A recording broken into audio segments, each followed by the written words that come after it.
மக்கள் அனைவருக்கும் வணக்கம். இந்த இருக்காரு பாருங்க, இவர் தான் அமைச்சர் எம்.ஆர்.கே. பன்னீர்செல்வம். இவர் வேளாண் மற்றும் உழவர்கள் மேம்பாடு இந்த துறைக்கான அமைச்சர்.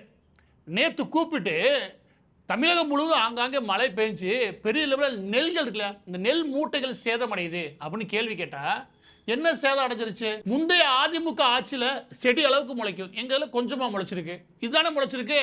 அதுக்குள்ள எவ்வளவு கோவப்படுறீங்க? கொஞ்சமா முளைச்சானே இப்ப செடியா முளைச்சானே, இதெல்லாம் எங்கேருந்து நீ யோசிக்கிறீங்க? எனக்கு புரியவே இல்லை. ஒன்னு ஜோக்கரா இருந்தா பரவாயில்ல, இந்த அமைச்சரவையில் திமுக அமைச்சரவை எல்லாமே ஜோக்கரா இருந்தா எப்படி? இதெல்லாம் என்ன மாதிரி பதில்? தமிழகம் முழுவதும் இந்த விவகாரம், இந்த குறிப்பிட்ட விவகாரம் இருக்குல்ல, இது வெறும் வேளாண் சம்பந்தப்பட்டது, உழவர்கள் சம்பந்தப்பட்டது, நமக்கு என்ன சம்பந்தம் இருக்குது அப்படின்னு நினைக்காம ஒட்டுமொத்தமாக இந்த நிர்வாகம் இருக்குல்ல, இதுல இந்த வேளாண் துறையில் இல்லை, இதுல எப்படியா இருக்காங்கன்றத கொஞ்சம் பொறுப்போட பார்க்க வேண்டியது விஷயம். இந்த குறிப்பிட்ட வீடியோ திருவாரூர் மாவட்டத்தில் எடுக்கப்பட்டது. உங்களால் வீடியோ கண் கூட பார்க்க முடியும். வெளியில நனைஞ்சு அதுலேருந்து நெல் மூட்டிலேருந்து முளைச்சு பயிரா வெளியே வருது பார்க்க முடியும்.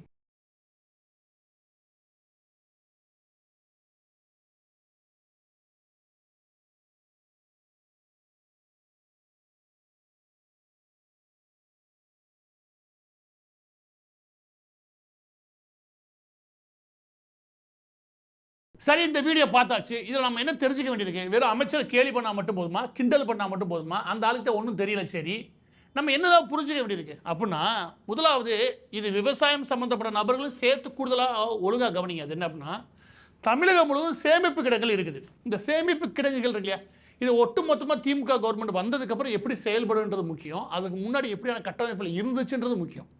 இப்படியான சேமிப்பு கிடங்குகள் இருக்கு இல்லையா, இந்த சேமிப்பு கிடங்குகள் 1956லேயே இந்தியா முழுவதும் இதுக்கான வேர் ஹவுஸ் கட்டமைப்பு இருக்கு, அதை state government and central government ரெண்டு பேரும் சேர்ந்து அவங்களுக்கான கட்டமைப்புகளை உருவாக்க ஆரம்பிச்சாங்க. இது 1956 இந்த கட்டமைப்பு இருக்குது. எடுத்துக்காட்டுக்கு தமிழ்நாட்டை பொறுத்த வரைக்கும் தமிழ்நாடு வேர் ஹவுஸ் கார்பரேஷன் ஒன்று இருக்குது. அது 1956 உருவாக்கப்பட்டு 1957 நடைமுறைக்கு வந்துச்சு. அப்போ இந்த ஒன்று தான் இருக்கா அப்படின்னா, முதலாவது அது ஒன்று கிடையாது. இதை ஏன் நான் சொல்கிறேன்றது நீங்கள் போக புரிஞ்சுக்க முடியும். இந்த கட்டமைப்பை நீங்கள் புரிஞ்சுக்கிறதுக்காக சொல்கிறேன். அப்போ தான் எதனால் அந்த பயிர்கள் முளைக்கிறதுல இது சாதாரண விவகாரம் இல்லை, இதுக்கு பின்னாடி ஒரு பூதாகரமான விஷயம் இருக்கு, நம்மளால புரிஞ்சுக்க முடியும். அதனால என்ன நன்மைன்றது கடைசியில் வரேன். இப்போ தமிழ்நாடு வேர் ஹவுஸ் கார்பரேஷன் இருக்கு இல்லையா, இந்த மாதிரி சேமிப்பு கிடங்குகள் அதிகம். தமிழ்நாடு கவர்மெண்ட்டுக்கு கீழே இருக்கக்கூடிய சேமிப்பு கிடங்குகள் இருக்கு இல்லையா, இந்த குறிப்பிட்ட வேர் ஹவுஸ்க்கான கட்டமைப்பு இருக்கு இல்லையா, தமிழ்நாடு முழுவதும் இதுக்காக கட்டமைக்கப்பட்ட சேமிப்பு கிடங்குகள் இருக்கு இல்லையா, இந்த சேமிப்பு கிடங்குகள் தான் விவசாயிகள்கிட்ட வாங்கக்கூடிய அந்த விவசாய பொருட்களை வாங்கிட்டு வந்து சேமித்து வைக்கிறாங்க. இது எதுக்கு நம்ம புரிஞ்சுக்கோங்க, வெறும் வக்கீலுக்கு மட்டும் கிடையாது.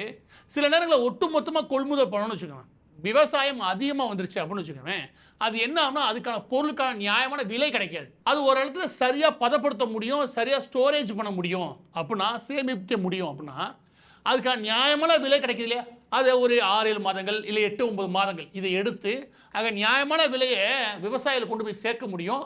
அது அவங்களுக்கு அந்த கட்டமைப்பு இல்லாதனா அரசாங்கமே உருவாக்குது. இது புரிஞ்சுக்கணும் ஃபர்ஸ்ட். இது ஒன்று மட்டும் கிடையாது, சென்ட்ரல் கவர்மெண்ட்டுக்கு இல்லை, சென்ட்ரல் வேர் ஹவுஸ் கார்பரேஷன், அதுக்கப்புறம் ஃபுட் கார்பரேஷன் ஆஃப் இந்தியா, இந்த ரெண்டும் முக்கியமானது. இதோட பர்பஸ்ன்றது வேற, நான் அடுத்து வரேன். இதை தவிர தமிழ்நாடு சிவில் சப்ளை கார்பரேஷன் ஒன்று இருக்குது, TNCSCன்னு ஒன்று இருக்கும்.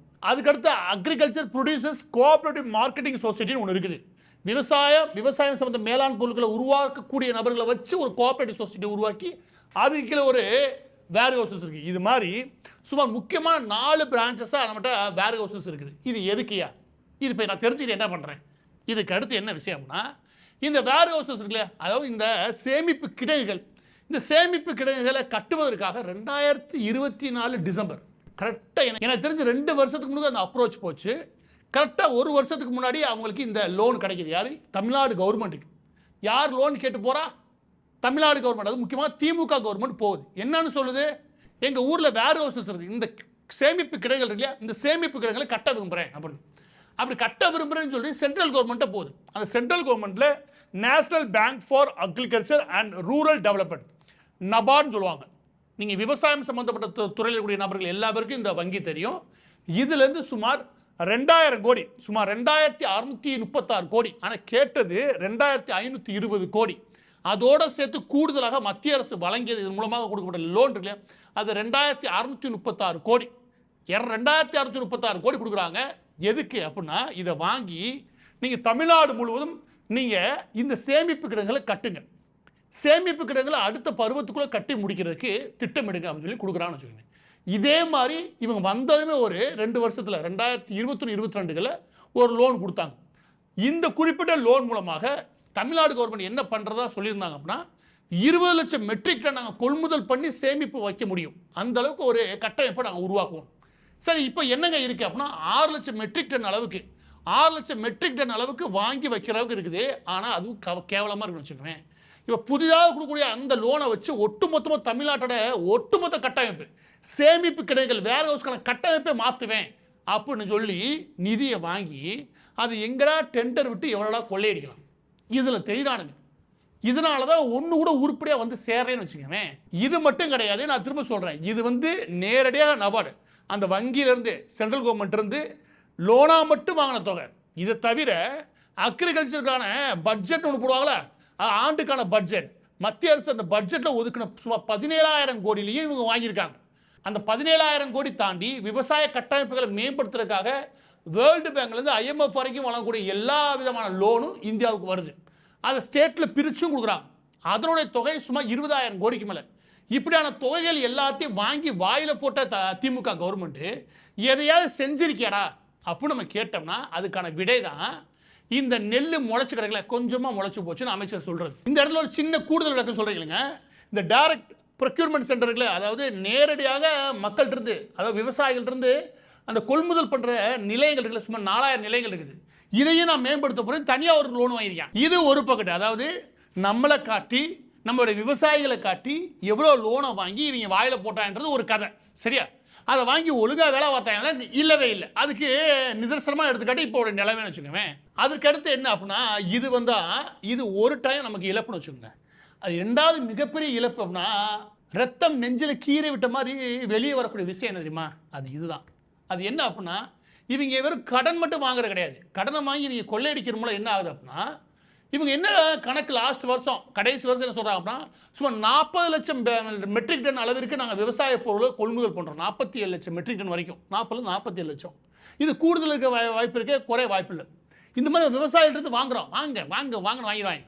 வாங்கி இந்த சேமிப்பு கிடங்குகள் இருக்கு இல்லையா, அதில் ஒழுங்காக சேமித்து வைக்கிறதுக்கு ஒரு சரியான கட்டமைப்பு இல்லாதனால எல்லாத்தையும் வெளியே போட்டு வைப்பாங்க.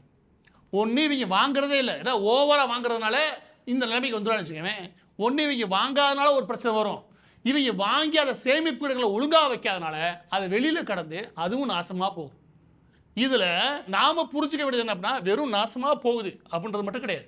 சுமார் 20 லட்சம் மெட்ரிக் டன் அளவு இருக்குது. இந்த மெட்ரிக் டன் அதெல்லாம் சொன்ன வச்சுக்கோங்க உங்களுக்கு ரொம்ப சாதாரணமாக தெரிய வாய்ப்பு இருக்குது. அந்த வார்த்தையை கேட்ட வச்சுக்கோங்க ஏதோ செய்திகளுக்கான வார்த்தைமா தெரியும், உங்களுக்கு புரியுற மாதிரி சொல்கிறேன். சுமார் 4 கோடி குவிண்டால்ஸ் இருக்கு இல்லையா, 4 கோடி குவிண்டால்ஸ் அளவிற்கு இவங்க பொருள்களை வெளியில் அடிக்க வைக்கிறாங்க. இந்த 4 கோடி குவிண்டால்ன்றது ஒரு குவிண்டாலுக்கு அரசு சும்மா இல்லை, விவசாயிகள்கிட்ட வாங்கும்போது 2,500 ரூபா கொடுக்குது. ஏறக்குறைய சொல்கிறேன், 2,500 ரூபா கொடுக்குது. இந்த 2,500 ரூபாயில் சென்ட்ரல் கவர்மெண்ட் கொடுக்கறது 2,369 ரூபாய் சென்ட்ரல் கவர்மெண்ட் தன்னுடைய நிதியிலேருந்து கொடுக்குது. ஏன்? விவசாயிகள் கஷ்டம் இல்லாமல் அந்த பொருள்களை நீங்கள் தான் கொள்முதல் பண்ணுங்கள், அரசாங்கமே கொள்முதல் பண்ணி கொள்முதல் நிலையங்களை வைங்க அப்படின்னு சொல்லி வாங்குது. அதில் 2,369 ரூபா கொடுக்குறது சென்ட்ரல் கவர்மெண்ட் கொடுக்குது. கூடுதலாக ஒரு சப்சிடியாக இல்லாட்டி இன்சென்டிவாக யார் கொடுக்குது? தமிழ்நாடு கவர்மெண்ட் ஒரு 131 ரூபா கொடுக்குது. சேர்த்து வச்சு கொடுத்து அந்த எல்லா இடத்தையும் வாங்கி ஒரு இடத்துல சேமித்து வைக்கிறா அப்படின்னு சென்ட்ரல் கவர்மெண்ட் வழிகாட்டுன்னு வச்சுக்கோங்க. இவங்க அந்த காசை ஃபுல்லாக வாங்குறதுக்கு தான். எப்படி சென்ட்ரல் கவர்மெண்ட் அந்த காசை வாங்குறது இவங்க 40, 45 லட்சம் 47 லட்சம் வாங்கி தள்ளுறது. வாங்கினியே எங்கே வச்ச அப்படின்னா வெளியே அடிக்க வச்சது, வேஸ்ட்டாக போயிட்டு போகுது. இப்படி வேஸ்ட் ஆனால் ஒவ்வொரு வருஷம் எவ்வளோ வேஸ்ட்டாக நினைக்கிறீங்க? நான் சொன்ன அளவில் பாதியை போட்டு அதுக்கு கவர்மெண்ட் ஒரு 2,500 ரூபா கொடுத்துச்சுன்னு கணக்கு எழுதுங்களேன். ஒவ்வொரு வருடமும் சுமார் 5,000 கோடி இந்த விதமாக வெளியே போட்டு நாசமாக போய் வீணடிக்கிற வேலைகளை அந்த வேலையிலான மட்டுமே 5,000 கோடி இழப்பு அடங்குது. இந்த 5,000 கோடி இழப்பு இருக்குன்னு வச்சுக்கோங்க. இது எல்லாம் இருந்துச்சு வச்சுக்கோங்க. எனக்கு தெரிஞ்ச தமிழ்நாட்டில் இப்போ மெட்ரிகுலேஷன் ஸ்கூலு, அந்த ஸ்கூலு, CBSE ஸ்கூல் போகிறால இந்த எல்லா குழந்தைகளையும் ஃபீஸ் கட்டிடலாம். ஆக பதிவோட இறுதியாக நாம் என்ன தான் புரிஞ்சுக்கணும்? இந்த மாதிரி நெல்லுலேருந்து லைட்டாக முளைச்சிருச்சு, இந்த மாதிரி கூறு கட்டத்தரமாக பேசுகிறார் இல்லையா, அந்த அமைச்சர் மீது கோவப்பட்டுறாதீங்க. ஏன்னா MRK பன்னீர்செல்வத்துக்கு அவ்வளோதான் புத்தி. ஆனால் நம்ம எங்கே கோபம் வரணும் அப்படின்னா இந்த அமைச்சர்கள் எல்லாமே வெறும் காய்கள் தான், அதாவது வெளியே காட்டுற முகங்கள், இவங்கெல்லாம் அமைச்சர்கள்னு. ஆனால் இவங்க யாருக்குமே பெரிய அளவில் பவர் கிடையாது. இன்னைக்கு பவர் இருக்கிறது யார்கிட்ட அப்படின்னா 2 பேர்ட்ட. ஒன்று உதயநிதியோட நண்பர்கள், இன்னொன்று சபரீசன். யார்? MK ஸ்டாலின் அவருடைய மருமகன் சபரீசன், இவங்களுடைய நண்பர்கள். இந்த 2 கும்பல் தான். இந்த 2 கும்பல் சேர்ந்து இன்றைய தேதியில் எல்லா அமைச்சர்களையும் கட்டுப்படுத்துகிறாங்க. இந்த எல்லா அமைச்சர்களும் என்ன செய்யணும் அப்படின்னா இவங்க சொல்லிவிடுற ப்ராஜெக்டில் சைனை போட்டு அனுப்பணும். இவங்க என்ன செய்வாங்க அப்படின்னா, இந்த மாதிரி வேர் ஹவுசஸ் ப்ராஜெக்ட் வந்துச்சா, எனக்கு தெரிஞ்சு தமிழகத்தில் இந்த வேர் ஹவுசஸ், இந்த அக்ரிகல்ச்சர், அதாவது விவசாயம் சார்ந்த அந்த கட்டமைப்பு இருக்குல்ல, அதை மேம்படுத்துறதுக்கு மட்டும் எனக்கு தெரிஞ்சு 4 வருஷத்தில் குறைஞ்சபட்சம் மத்திய அரசுலேருந்து வரக்கூடிய நிதியில் அதுலேருந்து பிச்சது மட்டும் 44,000 கோடி. இந்த 44,000 கோடியில் இவங்க 15% கமிஷன் வாங்கி கொடுக்குற வேலையை மட்டும் பார்க்குறது தான் இந்த அமைச்சரோட வேலை. அந்த வேலையை பார்த்தாங்கன்னா இன்னும் கருணாநிதி கும்பலுக்கு எவ்வளோ போயிருக்கும் அப்படின்னா, இதுலேருந்து ஒரு 6,600 கோடி ரூபா போயிருக்கும். இந்த விதமாக சம்பாதிக்கிறது எல்லாம் இந்த ஆள்மா நீங்கள் கோவப்படுறதுனால வேஸ்ட்டு. இந்த மாதிரி கட்டமைப்பை கெடுத்து குட்டிச்சோறு ஆக்குறது இந்த அமைச்சர்கள்லாம் கிடையாது. நேரடியாக நம்மளுடைய கோபம் எங்கே இருக்குன்னா கருணாநிதி குடும்பத்தின் மீது தான் இருக்கும். ஏன்னா அதுதான் இந்த கவர்மெண்ட்டை வச்சு பெரிய லெவலில் கொள்ளையடிக்கிற பின்னாடி உட்காந்து 24 திட்டமிடுதே ஒழிய அது உருப்படியாக மக்களுக்கு வந்து சேர்ந்துச்சான்ற அக்கறையே கிடையாது. மழை வந்ததுக்கப்புறம் செடி முளைச்சதுக்கப்புறம் வந்து கேட்குறான். இதே தான் எல்லா பிரச்சனையும் இவங்க பண்ணுவானுங்க. ஏன்னா மக்களின் நலன் மீது அல்ல இவங்களோட அக்கறை. இவங்களுக்கு தேவை எவ்வளோ இந்த செக்டாரை வச்சு எவ்வளோ கொள்ளையடிக்கலாம்.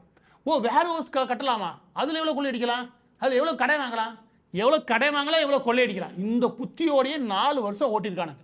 எனக்கு தெரிஞ்சு இதுக்கு மேலே நீங்கள் ஓட்டு போட்டேன்னு வச்சுக்கவேன், படித்த எவனும் இருக்கவே முடியாது. எல்லாம் தயவுசெய்து உடனே தமிழ்நாட்டை காலி பண்ணி போயிடும். ஏன்னா எல்லார் தலையும் பெரிய அளவில் கடனை வச்சுட்டு தான் இந்த கும்பல் ஓடும். இந்த ஒரே ஒரு குடும்பம் தப்பிச்சு ஓடிடும். ஏன்னா இந்த குடும்பத்துக்கு துபாயிலேருந்து எல்லா பேரும் கான்டாக்ட் இருக்குது. எப்போ வேணாலும் தப்பிச்சு ஓடிடும். ஆனால் அடித்த கொள்ளைக்கு கடன் யார் கட்டணும்? நம்ம தான் கட்டணும்.